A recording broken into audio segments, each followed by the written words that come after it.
Welcome to our second Heroes Table Talk with me, Joyce Lidwaba, and my guests. They'll introduce themselves to the left. My name is Khululiwe Nxumalo, but I am better known as Khule. I am the founder and CEO of KB South Africa, which is a workplace enablement business. And I'm not going to go too deep into that. I think I'll give it to the other guests as well to be able to explain themselves. Welcome, Khule. Thank you. My name is Maserame Sekalane. I am a director of Massiey projects that focuses on logistics. I'm also an enterprise risk expert. Thank you. Wow, heavyweights. And to my right, Am I right? It's Nomsa Mofokeng. I'm the head of HR for an FMCG company. I'm also an executive coach and I'm a mother and everything in between. and everything in between. Yeah. Welcome, Nomsa. Okay, so today we're touching on onboarding. What happens when new employees start in an organization? We're touching on performance. Is it still relevant, and why are we doing it, and what do we get out of it? And leadership, what are some of the leadership insights that we can share amongst us? Right. So it's going to be an interactive session. So please stay tuned. And to my guests, please relax and feel comfortable. All right, Massiey, Yes. you are in risk and logistics business. What is one leadership mistake that shaped you the most? Okay. I don't know where to start. Leadership, I must say, it's a topic that I love because when we're talking leadership, we're talking core elements. We're talking the qualities, and we're talking different styles of leadership. So I must declare that it's a topic that I love. But straight to the question. So the mistake, the leadership mistake that really has shaped me, especially in the logistic industry, is command and control, micromanaging. Command and control. Command and control, micromanaging. A lot of times you find leaders, honestly, that want to have control of every details, to ensure precision. And to be honest, in management, in leadership, once you do the control and command, it means you cannot delegate. In my business, logistics, you should be in a position to delegate. That is what is bringing success. You can't be everywhere. You get it. But what is also important as a leader, you can't just delegate, right? Empower your people. Yeah. So that they're able to do their work, they're able to respond to operations. They are also in a position where they can make a decision, because if you're going to wait for somebody to approve, you're killing productivity. Yeah. Talking about my business, I'm talking about logistics. You are killing productivity. So you can't wait for Maserame to make a decision to say, oh, fix that tire. Yeah. There's a reason why you deploy people. There's a reason why you have to empower people. So one mistake that has shaped me, it's understanding that command and control, and don't micromanage. Oh, wow. Oh, wow. That's interesting. That's interesting. That's powerful. Yeah, very, very interesting. And I almost have a question on a question, but it's not really a question, to say that, like the way that you put it, it seems as though that's probably a level where you started, where you felt that if you handled everything, if you managed, or you had a touch on everything, then everything is okay, and you had to let go, and it became a lesson, and then, now it's something that you master. Because I have felt that there are areas when it comes to leadership where I have actually started at a very low level, where I wanted to handle everything, and everything I needed to see, I needed to approve, and I needed to slowly let go of that. But I've also learned it comes with experience. It does. Like you mentioned the elements that actually took you to now understanding why not do that. Why not micromanagement? I like that. Why not give the people a chance and empower? Which is correct, because if you're going to, you can do that. You can micromanage when you've got two people. But with growth becomes having to look at other things, and you can't be everywhere. So you hire people that have got skills and you let them do it. Absolutely. Yeah. Absolutely. Oh, I didn't say that, Nomsa.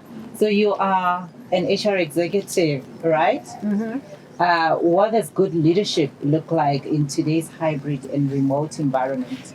So you've got people that are working in anywhere, literally. What does good leadership mean in that aspect? Joy, what good leadership looks like has not changed because of hybrid, because of remote working. What has always been required for leadership is still required today. And yes, there are things that you must emphasize on, but it's not like they were never needed. They've always been needed. Yeah. So what does good leadership look like? A good leader is the one that provides direction, whether remote or office-based. Is the one that provides the vision for the organization. Of course. Is the one that communicates and set the directions and shows empathy. Yes. To the teams.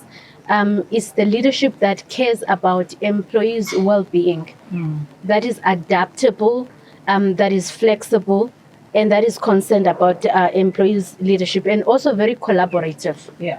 To say, how do you knit the organization together? How do you know what Massiey is good at as a function, what Khule is doing and what Joy is doing, and you put it together. Yeah. So that has always been the basis of the leadership and what good leadership looks like. So where do we emphasize now that there is this hybrid? I think the only thing that you can emphasize on, which has always been needed, is being trust-based. Because I'm home, I'm saying I'm working from home. You should be able to trust that I am working from home. And what that means is that you're not focused on presentism, which used to be a thing. Somebody comes at work 7 o'clock, they leave at 4:30, they were in front of their computer. Yeah. You don't know if they were working. So what good leadership looks like now is that you are outcome-based concerned rather than presentism on people that are at work. Yeah. And also you are tech savvy. You know how to track input using the tools of technology to say, how do I now Controls, manage, how do I manage the productivity and the effectiveness of the employees? How do I connect and give the energy of presence remotely? Because we used to, you could feel, you could smell Massey's perfume. You can feel her energy, but now we're not there. So how do you leverage on technology in order to do that?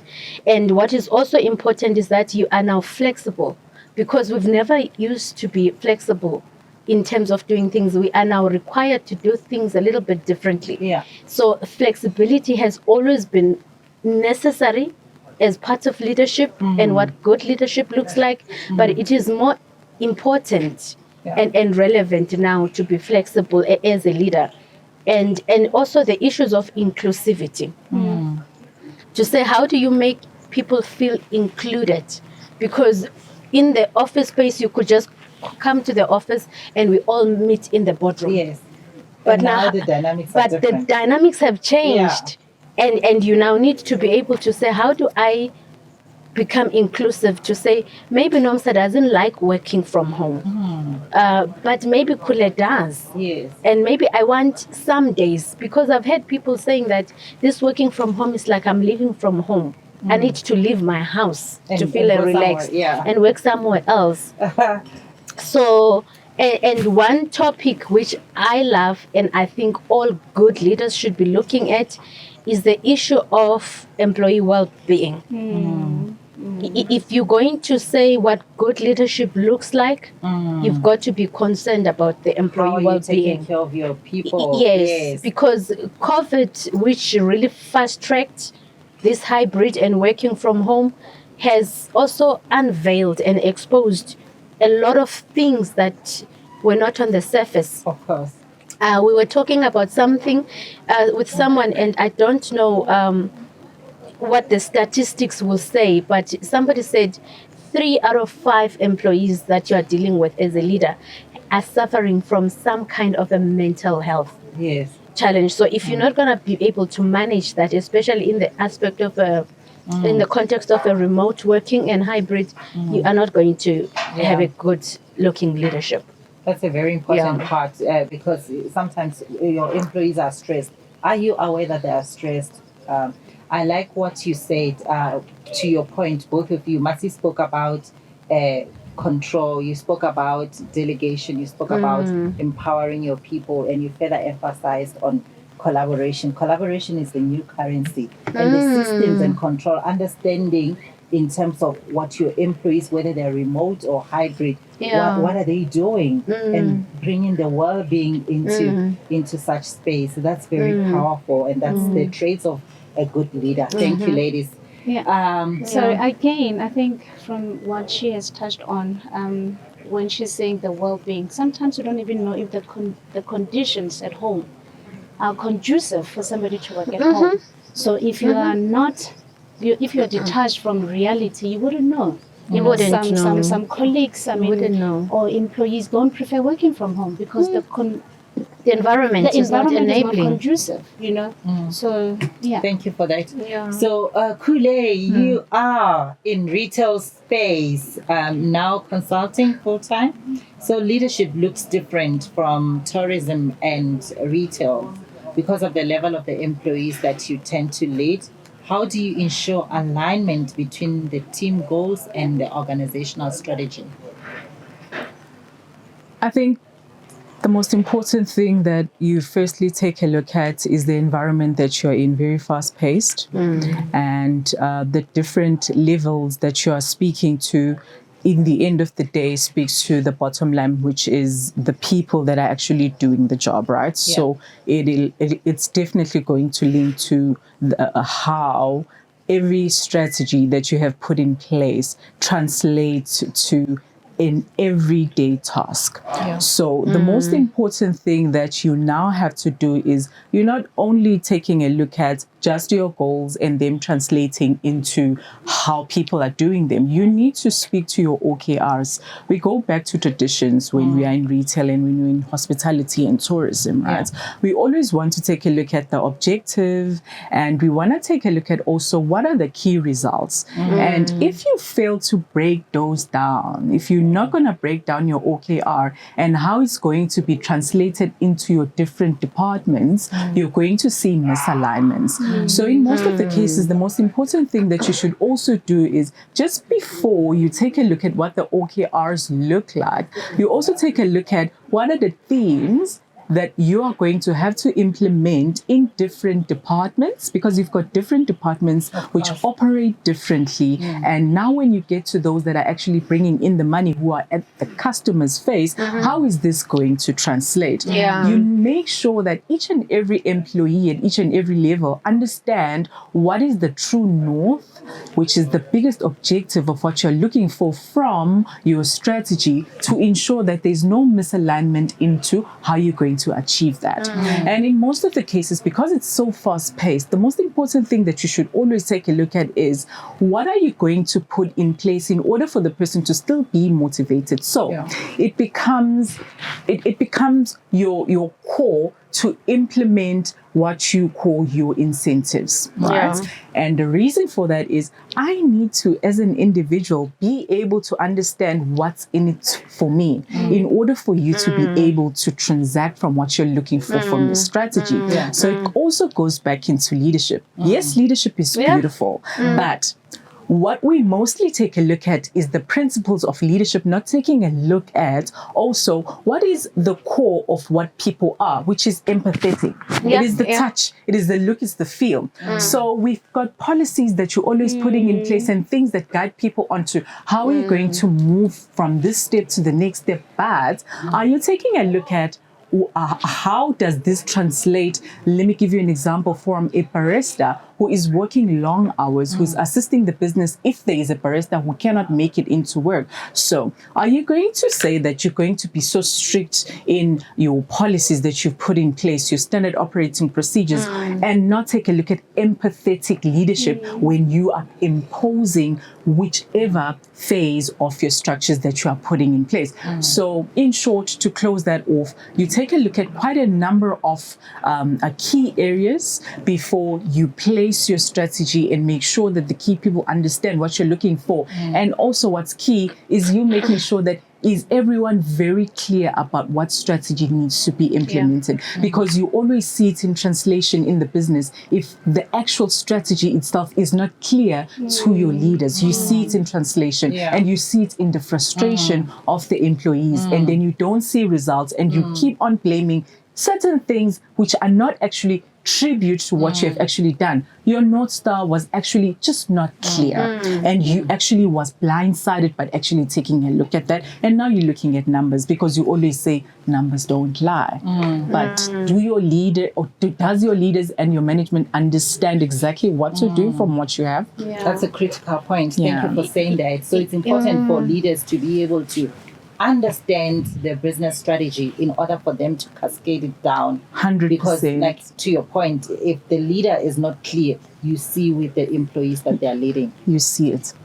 Joy, I mean, this is, we've been talking here for less than 10 minutes, but I don't know how many times the word leadership has come up. And one of the reasons why I became an executive coach was because as a head of HR, I've worked with a lot of leaders, and I've seen how everything rises and falls at the hands of the leadership.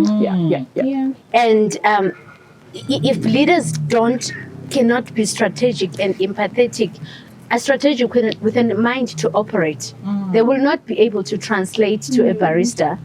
They will not be able to translate to a logistics administrator or a store controller. What is it that they are here to do?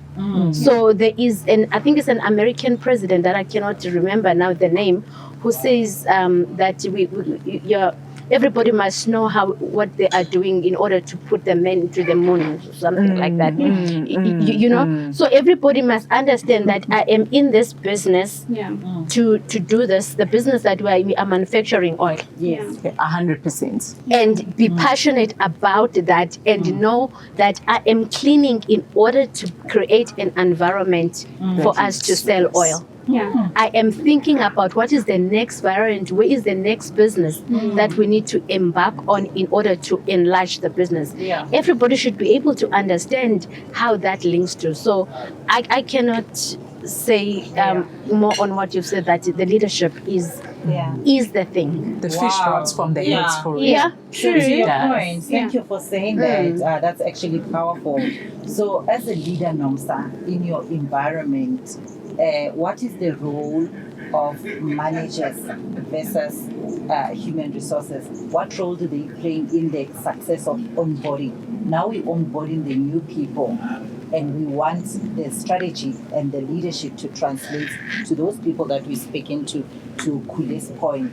What is the role then of the managers in the business and HR to make sure that onboarding is successful?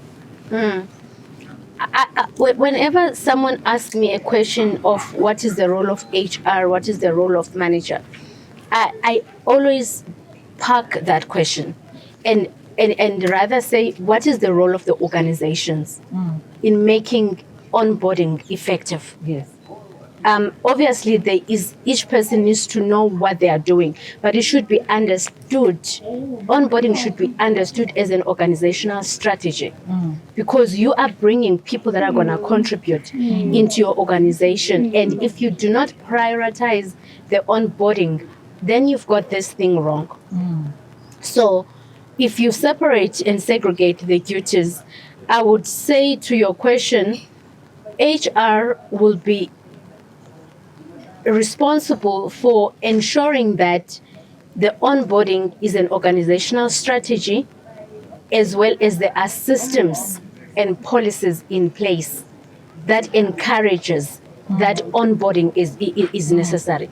Otherwise, somebody starts today, and you already want them to do this, and you have not explained to them. Yeah. So HR should Get the ensure ball rolling. Is what get they the say. ball rolling, fit for purpose, plug and play. Those things don't work because you have not understood.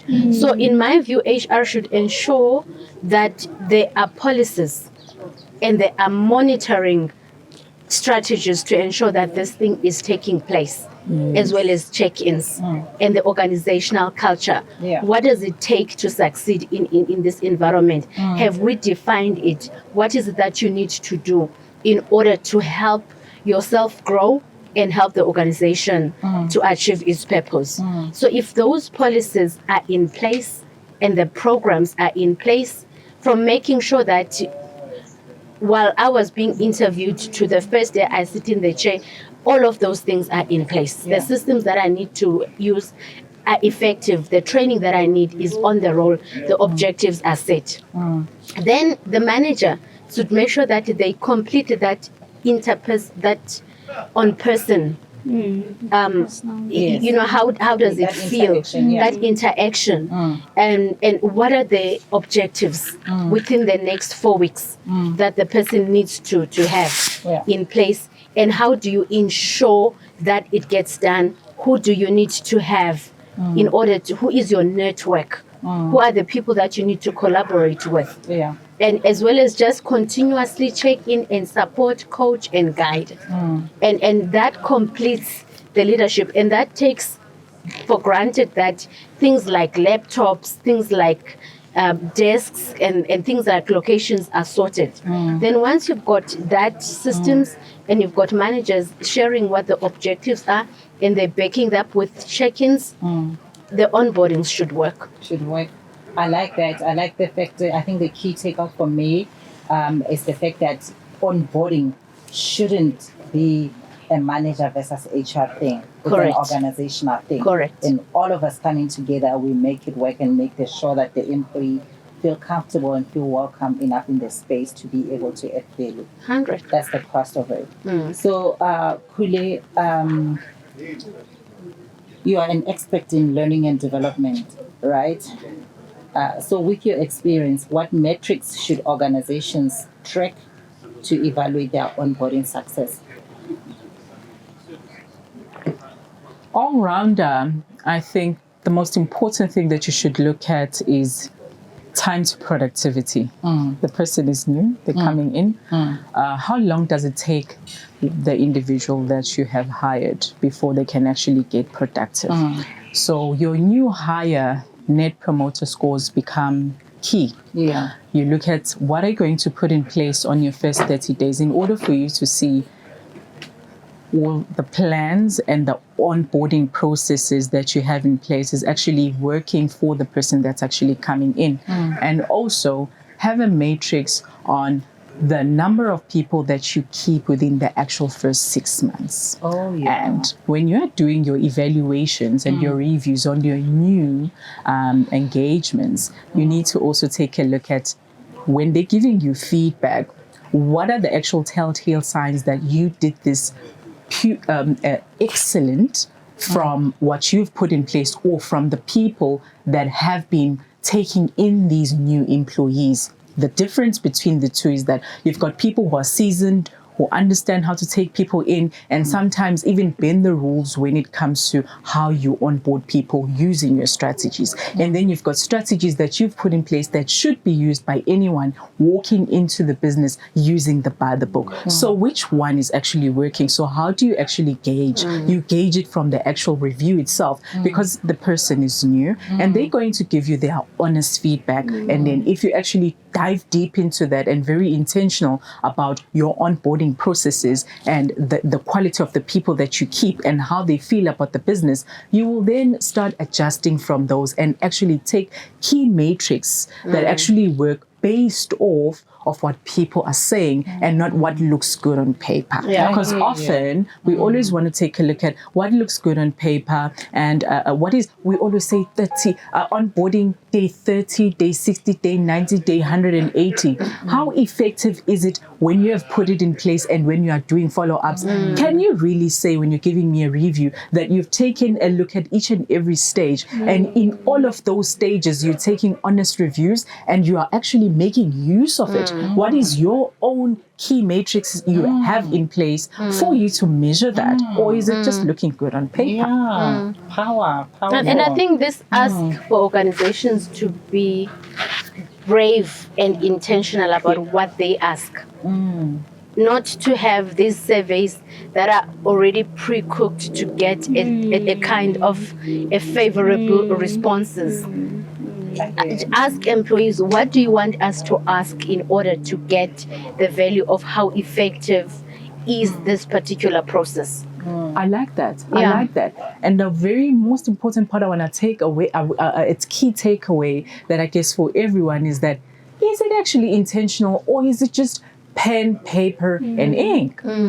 Right? It should be done. So therefore, I'm going to put it on the board, and this is how, you're no less than just an AI agent, and you're helping no one, but you're in the people business. Yeah, I get that. So we need to be intentional, and employers can actually track in the way that you explained. Yeah. I wonder what would it look like if we asked the employees to actually design the surveys? I like that. We actually, in one organization that I was at, they did that. Yeah, And it because worked. It does work. Yeah. because this pre-directed don't often give us what we need to do, but also there must be that intentionality that we are going to do something about what we are asking about. And it looks like we are brave enough to want to know so that we can really do something. That's true.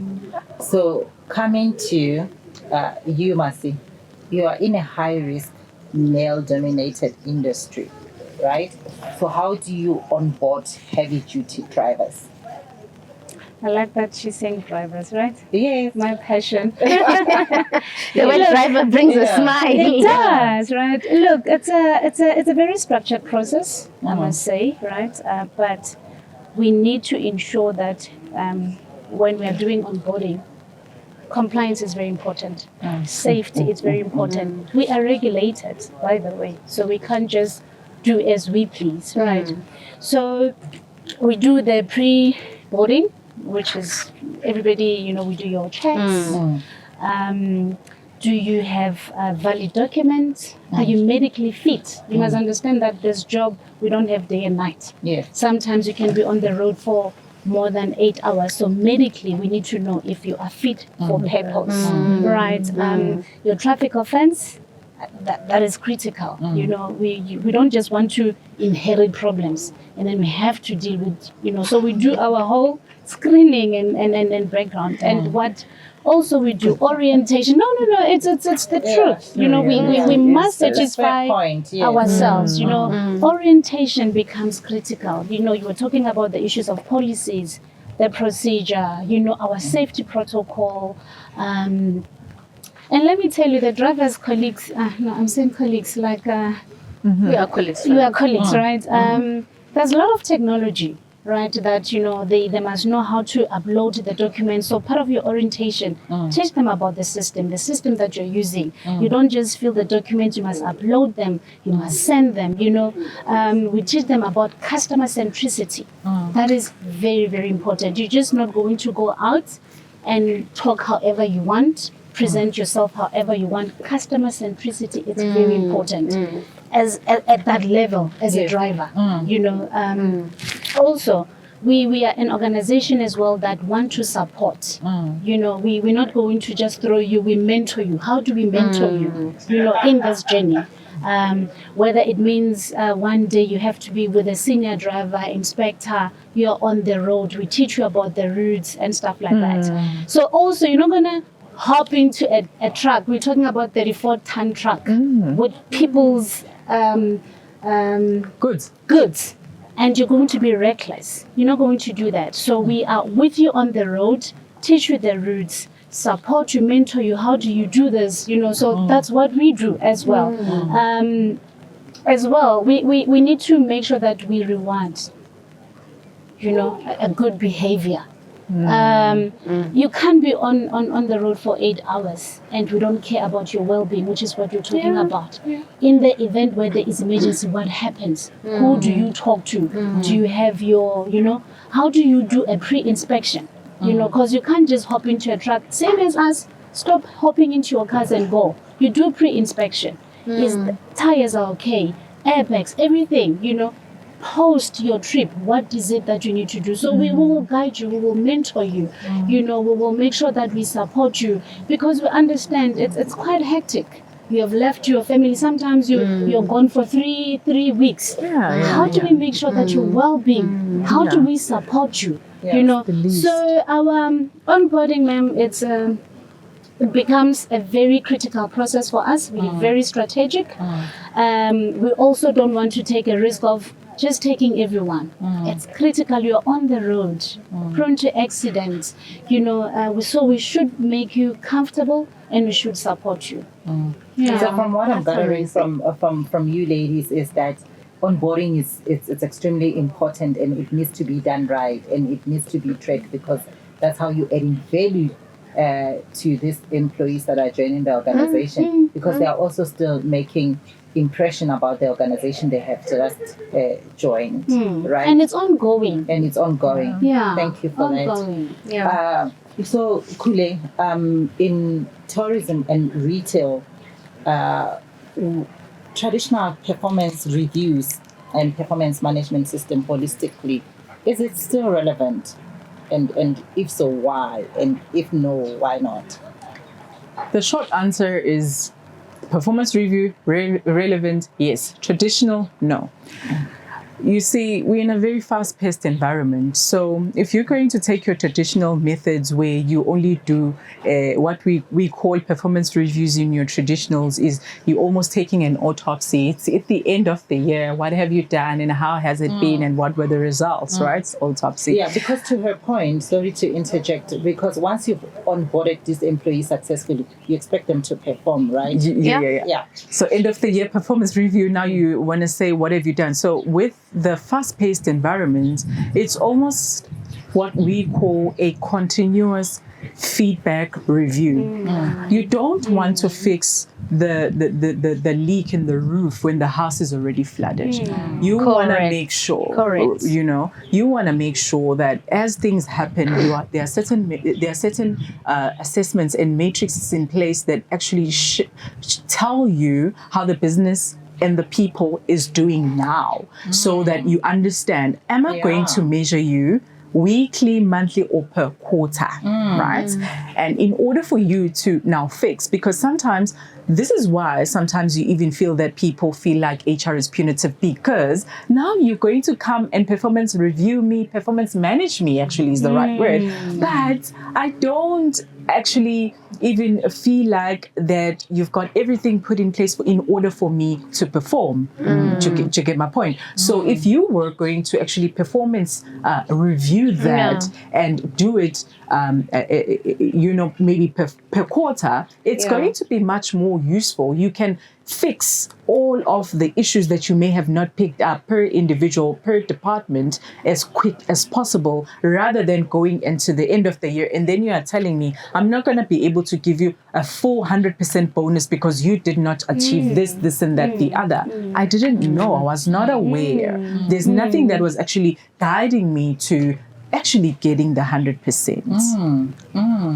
So I like that. I like that. You know what I like it most is when you're not gonna fix the roof when the house is flooded. Yes. And that's what makes organization feel like performance management doesn't work.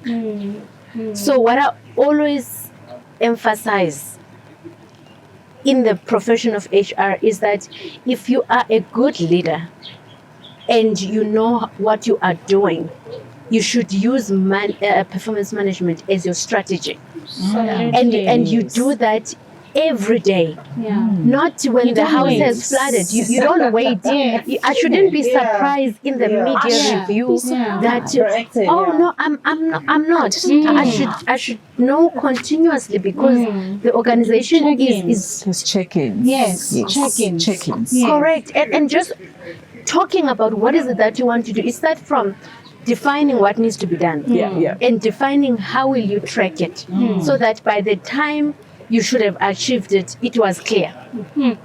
So I like that. If there's anything I will write down, is that to say you don't wait until the house is flooded and then you're like, but where was the leak? That time the leak is not visible. All right.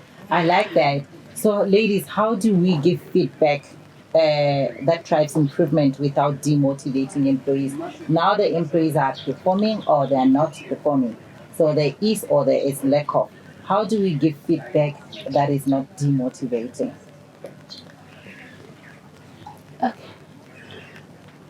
If your feedback is honest and you're doing it the way that it should be done, you should have facts. And you should have weighing material that tells me about my feedback so that it's not demotivating. This is my example.